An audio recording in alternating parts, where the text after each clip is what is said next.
अस्सलाम वालेकुम class fifth डिमास rule में हमने ये देखा है कि अगर आपको चारों ऑपरेशन एक साथ दे रखे हों या कोई से भी दो लेकिन एक मल्टीप्लिकेशन और डिवीजन के पेयर में से एक आया हुआ हो और एक ऑपरेशन आया हुआ हो एडिशन और सब्ट्रैक्शन में से, यानी दो भी हों लेकिन इस तरह पेयर बन के आए हो तो आपने डिमास रूल लगाना है, या फिर दो से ज़्यादा ऑपरेशन हो तो आपने डिमास रूल लगाना है। लेकिन इसके अलावा अगर उस क्वेश्चन के अंदर ब्रैकेट भी हो तो पहले हमने ब्रैकेट सॉल्व करना है। अब ब्रैकेट को क्यों पहले सॉल्व करते हैं इसका रीज़न मैं आपको समझाती हूँ। देखिए सपोज कोई फैमिली है, उनके घर में सालगिरह मनाई जा रही है, ठीक है, उस फैमिली के मेंबर हैं 6। अब जो मदर हैं वो केक डिस्ट्रीब्यूट करती हैं, तो अब उन्हें कितनी प्लेटें बनानी पड़ेंगी, क्योंकि 6 उनके घर के फैमिली मेंबर्स हैं तो 6 प्लेट्स बनानी होंगी। कितनी प्लेट्स बनानी होंगी उन्होंने? 6 प्लेट्स।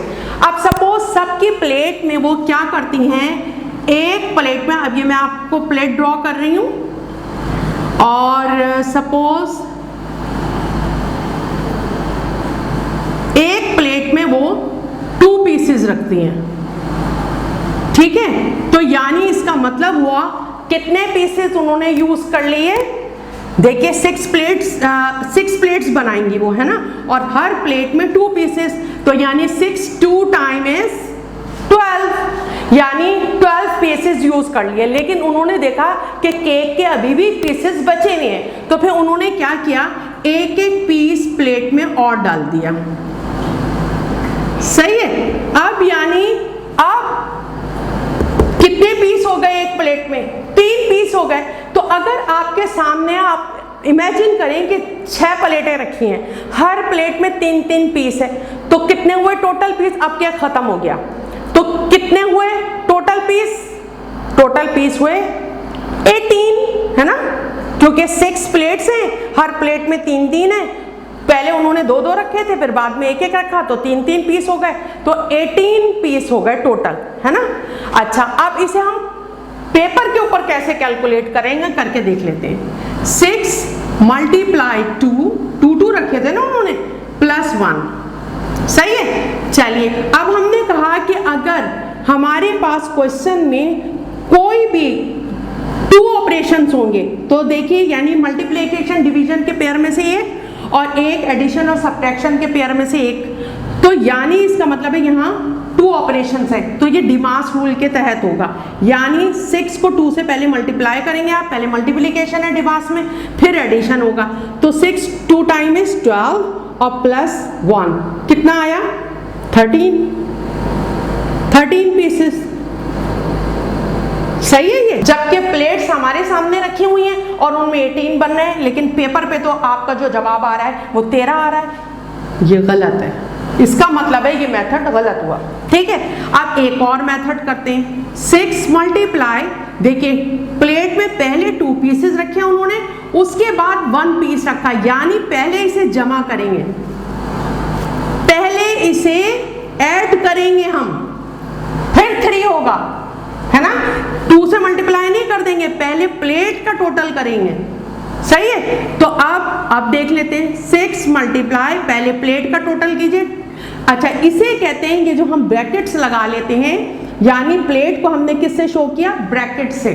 तो ये ब्रैकेट जो है इसे राउंड ब्रैकेट भी कहते हैं, पैरेंथेसिस भी कहते हैं, स्मॉल ब्रैकेट भी कहते हैं, ठीक है। अब पहले इसको आपने सॉल्व करना है। 2 में 1 प्लस किए क्या आया? 3 आया। अब खुद ब खुद जब हमने इसको सॉल्व कर लिया तो ब्रैकेट हट जाएगा। अब ब्रैकेट में कुछ भी हो सकता है, मल्टीप्लिकेशन भी हो सकता है, सब्ट्रैक्शन भी हो सकता है, एडिशन भी हो सकता है, डिवीजन भी हो सकता है, कुछ भी हो सकता है, ठीक है। अब जरा कीजिए, 6 3 टाइम इज 18, वही आ गया आंसर। देखिए वही आंसर आ गया जो एक्चुअल प्लेट में रखे हैं। ये फर्क पड़ता है ब्रैकेट से। तो अगर आपके पास क्वेश्चन में ब्रैकेट लगा हुआ है तो आप डिमास रूल से तो करेंगे, लेकिन डिमास अप्लाई करने से पहले आप ब्रैकेट को जो है वो सॉल्व करेंगे, उसके बाद डिमास रूल जो है वो अप्लाई करेंगे। अब देखिए क्लास 5 एक और चीज करने लगे हैं हम। ये देखिए, अगर फर्ज करिए मैं कह रही हूँ 3 + 5 इज इक्वल टू 5 + 3, यानी पहले 3 रख दूं या पहले 5 रख दूं, आंसर दोनों से क्या आएगा? 5 और 3 8। जहां पहले से क्वेश्चन में इज इक्वल टू का साइन लगा हुआ होता है तो वहां जब हर स्टेप करते हैं तो और लगाते हैं। इज इक्वल टू और 5 को 3 में प्लस कीजिए तब भी 8 आएगा। सही है। इसी तरीके से अगर मैं 9 को मल्टीप्लाई करती हूँ 2 से, या मैं ये कहूँ 2 को 9 मल्टीप्लाई करती हूँ 9 से, तो अब आंसर क्या आएगा?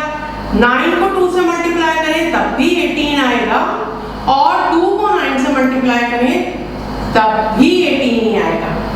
ठीक है। तो ये प्रॉपर्टी क्या कि आप प्लस करते वक्त कोई सा भी फिगर आगे पीछे रख सकते हैं, बशर्ते कि सिर्फ 2 फिगर। अब यहाँ पे सिर्फ 2 फिगर है आपके पास, यानी पहले आपने 3 को रखा और फिर 5 को रखा और फिर बीच में प्लस का साइन किया और फिर प्लस किया, या पहले प्लस को रखा बाद में 3 को रखा और प्लस का साइन रखा और फिर प्लस किया। दोनों सूरतों में आपके पास आंसर वही आएगा 8, है ना। इसी तरीके से कोई भी नंबर हो तो उसकी, लेकिन सिर्फ 2 नंबर हो और उनको आप ऐड कर रहे हो तो उनको किसी भी तरतीब से आप रखें, आंसर एक सेम ही आना है।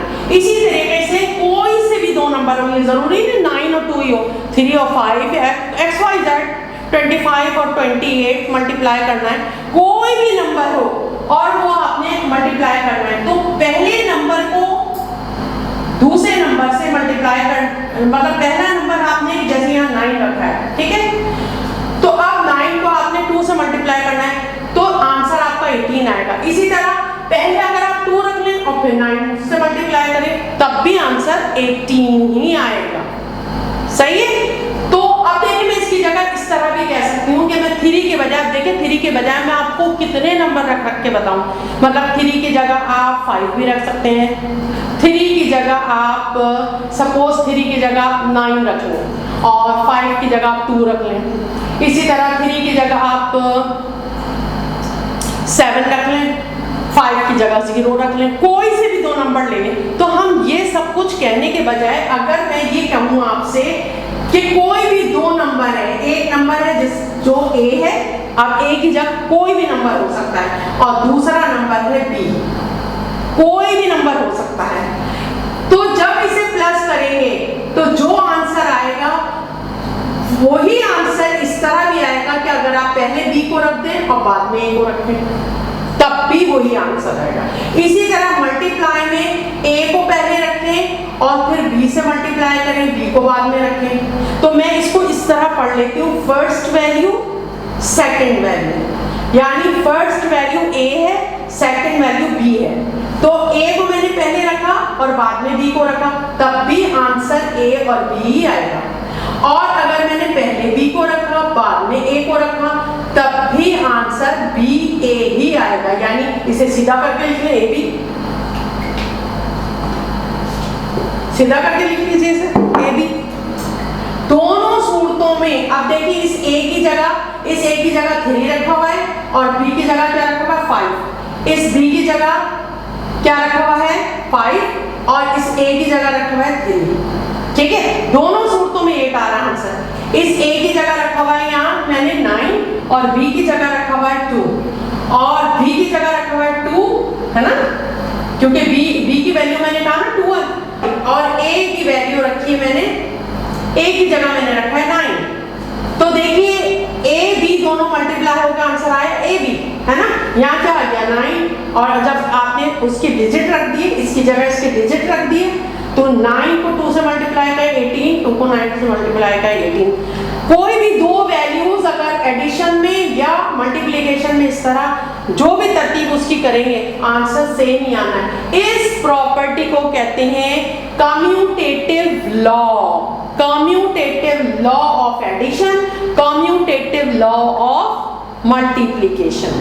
कहिए मेरे साथ, commutative law of addition, commutative law of multiplication. अब मैं यहां लिख के दिखाती हूं आपको, ताकि आपको सही तरह जो है वो ये समझ में आ जाए बात कि ये कौन सा लॉ है। कम्यूटेटिव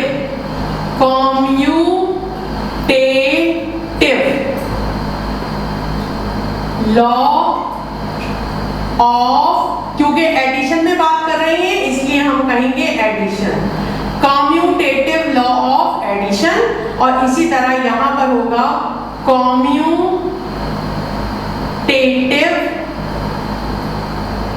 लॉ ऑफ, क्या होगा जल्दी से बोलिए, मल्टीप्लिकेशन। याद रहेगा? और ये याद रहे, जब दो वैल्यू होंगी, सिर्फ दो वैल्यू यानी ए और बी, इसकी जगह भी मैंने जैसे आपको डिजिट रख के बताए थे, ठीक है। तो ये प्रॉपर्टी क्या कहलाती है? ये प्रॉपर्टी जब हो आपके पास किसी क्वेश्चन में, तो ये प्रॉपर्टी कहलाती है कम्यूटेटिव लॉ ऑफ एडिशन और कम्यूटेटिव लॉ ऑफ मल्टीप्लिकेशन। सही है? ये तो अभी हमने देखा कि कोई दो वैल्यूज हो, जैसे ए और बी हो, ठीक है। लेकिन अगर तीन वैल्यू हो, यानी कि कोई तीसरा नंबर भी हो, कोई तीसरा नंबर भी हो, अब क्या कहेंगे उसको हम, ठीक है। अब देखिए, सपोज ए प्लस बी प्लस सी, ठीक है, इज इक्वल टू होता है, यानी वही आंसर आएगा जो इसका आएगा, ए प्लस बी और बाद में प्लस सी कर दें। अब मैं यहां करके बताती हूँ आपको। सपोज आपके पास ए जो है वो 2 है, प्लस बी आपके पास 6 है, ठीक है, और सी की वैल्यू आपके पास 1 है। सही है? अब चलिए याद रखिएगा, सी की वैल्यू मैंने क्या कही है, मैं ब्लू से लिख देती हूँ ताकि आपको याद रहे। सी की वैल्यू 1, बी की वैल्यू 6 और ए की वैल्यू 2, ठीक है। चलिए, अब आंसर वही आएगा जो इसका आएगा, ए की वैल्यू 2, बी की वैल्यू 6 और सी की वैल्यू 1, ठीक है। अब करके देखते हैं। और जब पहले से क्वेश्चन पे इज इक्वल टू हो, तो अब उसके हर स्टेप पे और लगाएंगे। अब देखिए 2 प्लस, अब ये ब्रैकेट में है ना, तो जो ब्रैकेट में लिखा होता है पहले उसे सॉल्व करते हैं। तो आप 6 में प्लस कीजिए 1, क्या आ जाएगा आंसर? 7। और जब आपने इसका मामला कर दिया है तो ये ब्रैकेट खुद ब खुद हट जाएगा, ठीक है। पैरेंथेसिस कहते हैं इसे, और इसे स्मॉल ब्रैकेट भी कहते हैं, ठीक है। अच्छा, अब देखिए 2 प्लस 6, अब पहले ब्रैकेट को करते हैं, पहले ब्रैकेट को सॉल्व करते हैं हमेशा। तो 6 और 2 कितने हुए? 8, ठीक है। अब ब्रैकेट खुद बहुत हट जाएगा, प्लस 1। 7 और 2 9 और 8 और 1 9, हो गया। देखिए दोनों वैल्यू, यानी आपका ये अरेंजमेंट हो या कि ये अरेंजमेंट हो, कोई भी अगर 3 डिजिट होंगे आपके पास, कोई भी 3 अगर आपके पास नंबर होंगे और उन नंबर्स के अंदर कोई भी उसकी अरेंजमेंट हो, आंसर आपका सेम आएगा, ठीक है। अब एक और मैं एग्जांपल करके दिखा देती हूँ ताकि आपको और बात समझ में आ जाए। अब 2 ए की वैल्यू चेंज कर देते हैं, ए की, बी की, सी की, तीनों की वैल्यू में चेंज कर देती हूँ। सपोज ए की वैल्यू मैं ले लेती हूँ 0, बी की वैल्यू ले लेती हूँ 9 और सी की वैल्यू ले लेती हूँ 4, ठीक है। चलिए अब इसको अप्लाई करके देखती हूँ। ए की जगह क्या रखूँ? 0, बी की जगह क्या रखूँ? 9, सी की जगह क्या रखूं? 4, ए की जगह क्या रखूं? 0, बी की जगह क्या रखूं? 9 और सी की जगह क्या रखूं? 4। अब करके देखती हूँ। पहले ब्रैकेट को सॉल्व करेंगे, 9 और 4 कितना होता है? 13, ठीक है, इज इक्वल टू, पहले ब्रैकेट को करेंगे, 9 में 0 प्लस किए 9 प्लस 4, 13 में 0 प्लस किया 13 और 9 में 4 प्लस क्या 32। देखिए कुछ भी अरेंजमेंट हो आंसर सेम आएगा। ठीक है, अभी नाम नहीं बताऊंगी इसका, अभी मैं एक और चीज आपको बताती हूँ, फिर उसके बाद नाम बताऊंगी। ठीक है, तो ये आपका एक ये प्रॉपर्टी हो गई। ठीक है, चलिए इसका अब इस प्रॉपर्टी को क्या कहते हैं, जब 3 फिगर्स हैं आपके पास, यानी आपके पास 3 कोई नंबर हो। ठीक है, तो अब इस प्रॉपर्टी को हम कहते हैं associative law, associative law of, आप देखेंगे एडिशन है ना, तो क्या आएगा यहाँ पे addition, associative law of addition. और एसोसिएटिव लॉ ऑफ मल्टीप्लिकेशन क्या होगा, सपोज ए है आपके पास मल्टीप्लाई, अब ये साइन मल्टीप्लाई में चेंज हो जाएगा, बी मल्टीप्लाई सी, वही 3 वैल्यूज हैं आपके पास। ठीक है, ए मल्टीप्लाई बी और मल्टीप्लाई सी, यानी आप कोई भी तरतीब कर लें, ए की, बी की, सी की, कोई भी तरतीब कर लें आप, पहले ए और बी को ब्रैकेट में कर लें और बाद में सी को मल्टीप्लाई करेंगे, ए को अलग कर लें, बी को, तब भी आंसर सेम आएगा। अब इसकी वैल्यू रख के देखते हैं। सपोज ए की वैल्यू यहाँ पे 3, बी की वैल्यू है 2 और सी की वैल्यू ले लेते हैं 5। ठीक है, तो जो वैल्यू यहाँ होगी वही वैल्यू यहाँ पे होगी। अब हम इसको रखते हैं, ए की जगह पे रखेंगे 3 मल्टीप्लाई, बी की जगह रखेंगे 2 मल्टीप्लाई, सी की जगह रखेंगे 5। ठीक है, इज इक्वल टू ए की जगह रखेंगे 3, बी की जगह रखेंगे 2 और मल्टीप्लाई सी की जगह रखेंगे 5। अब सॉल्व करके देखिए, क्या बताया था मैंने अभी, ब्रैकेट को पहले सॉल्व करते हैं, है ना।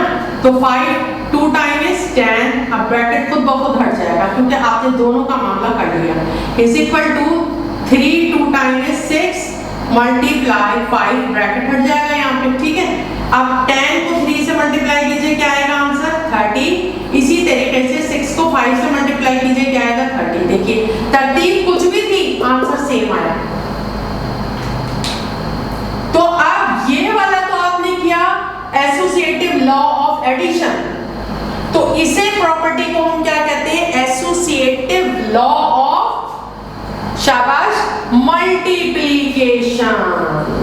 क्या कहेंगे, जब ये सबके बीच में मल्टीप्लिकेशन का साइन होगा तो फिर इसका नाम होगा associative, associative law of multiplication, multiplication, multiplication, याद रहेगा। यानी फिर अगर आपको कोई क्वेश्चन देता है इस तरह के ऐसे लिखा हो तो गौर कीजिएगा कि अगर वो ट्रू होगा तो फिर ट्रू होगा, फॉल्स होगा तो फॉल्स होगा। अब गौर से देखना है कि आया कि ये बात ध्यान के देखें, ए पहले बाहर रख दिया, बी और सी को अंदर ले लिया, ए बी को अंदर ले लिया, बाहर सी को रख दिया, बात सेम ही है। ए को बाहर रख दिया, फिर मल्टीप्लाई का साइन, बी और सी को ब्रैकेट में ले लिया, ए को और बी को ब्रैकेट में ले लिया, सी को बाहर रख दिया। तो जब ये 3 वैल्यूज हैं, किसी भी तरतीब से उसे रखें तो आंसर सेम आएगा। तो उसे एसोसिएटिव लॉ ऑफ, अगर एडिशन है तो एडिशन और मल्टीप्लिकेशन है तो मल्टीप्लिकेशन। ठीक है, इसी तरह एक और प्रॉपर्टी है, अभी याद रखने की, ये मैट्रिक तक जाएगी आपकी, मैट्रिक तक में पढ़ेंगे ये प्रॉपर्टीज आप। अब एक और चीज है, सपोज आपके पास वैल्यू है ए, उसको आप मल्टीप्लाई कर रहे हैं b प्लस सी से, देखिए फिर वही 3 वैल्यूज 1 2 3 है ना, लेकिन जो ब्रैकेट में है उसमें कौन सा साइन है, प्लस का साइन है। अब इसको इस तरह भी लिख सकते हैं, a multiply b, a multiply b, फिर प्लस और a मल्टीप्लाई c। ठीक है, ऐसे भी लिखा जा सकता है। इस तरह जो आंसर आएगा और इस तरह जो आंसर आएगा वो दोनों सेम होंगे। अब करके देख लेते हैं। अब a की वैल्यू फर्स्ट कर लीजिए, आपके पास है 8, b की वैल्यू है आपके पास 2 और c की वैल्यू है 7। ठीक है, चलिए करके देखते हैं। a की वैल्यू है आपके पास 8 मल्टीप्लाई b की वैल्यू है 2 और c की वैल्यू है 7। अब अगर उस वाले में देखें आप, a की वैल्यू है आपके पास 8 मल्टीप्लाई b की वैल्यू है आपके पास 2 ब्रैकेट क्लोज प्लस a की वैल्यू है आपके पास 8 मल्टीप्लाई b की वैल्यू c की वैल्यू आपके पास है 7। ठीक है, अच्छा अब इज इक्वल टू का साइन है तो हर स्टेप और आएगा। पहले ब्रैकेट को सॉल्व करते हैं, यानी 8 मल्टीप्लाई ब्रैकेट को सॉल्व कीजिए, 7 में 2 प्लस करेंगे क्या आएगा 9। ठीक है, अच्छा अब इधर देखिए 8 को 2 से पहले ब्रैकेट को सॉल्व कीजिए, 8 को 2 से मल्टीप्लाई करते हैं क्या आता है 16। अब ब्रैकेट खुद ही खत्म हो गया, प्लस 8 को 7 से करेंगे 56।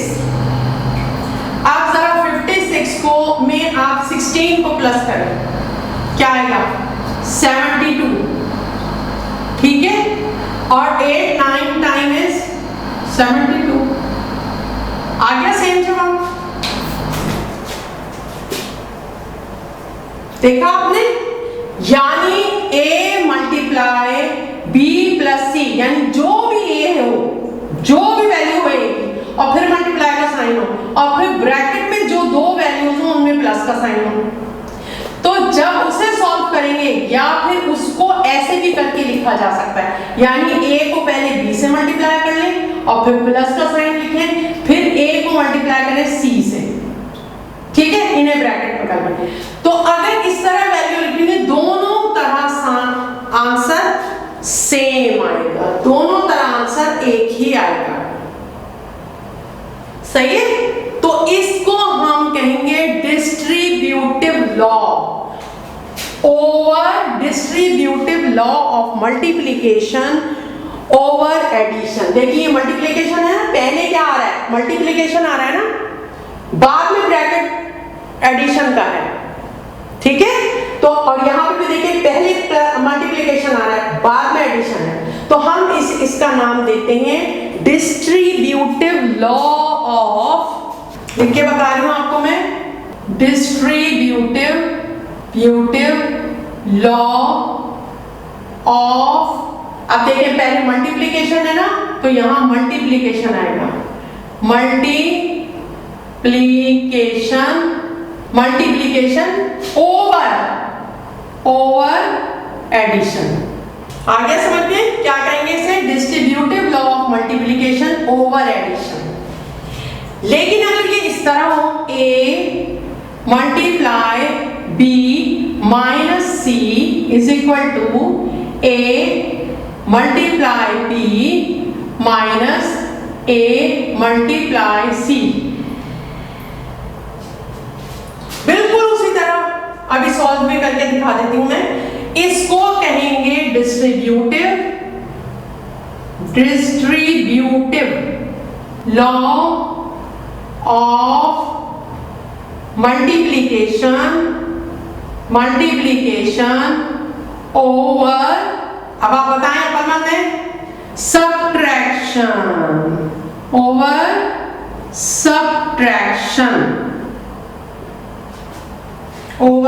सब्ट्रैक्शन। अच्छा, इसकी जगह चलिए मैं ये भी सॉल्व करके बताती हूँ आपको। अगर सपोज a की वैल्यू फर्स्ट सपोज 8 है, b की वैल्यू 4 है, c की वैल्यू 2 है। ठीक है, चलिए अब इसे करते हैं। 8 multiply 4 minus 2 is equal to 8 multiply 4 minus 8 multiply 2। अब देखिए पहले क्या सॉल्व होगा, ब्रैकेट, जब माइनस प्लस ये हो लेकिन ब्रैकेट हो तो पहले ब्रैकेट सॉल्व होता है। अब 4 में से 2 को माइनस करेंगे, क्या आएगा 2 इज इक्वल टू 8 को 4 से मल्टीप्लाई कीजिए, पहले ब्रैकेट सॉल्व करेंगे, 8 4 टाइम 32 माइनस 8 2 टाइम 16, 8 2 टाइम 16 और 32 में से 16 माइनस कीजिए 16, हैंस प्रूव्ड। साबित हो गया ना कि ये बात सही है। अब 5th क्लास पेज नंबर 14 और 15, अब इसमें जो भी रहे हुए क्वेश्चन थे वो सब आप करेंगे।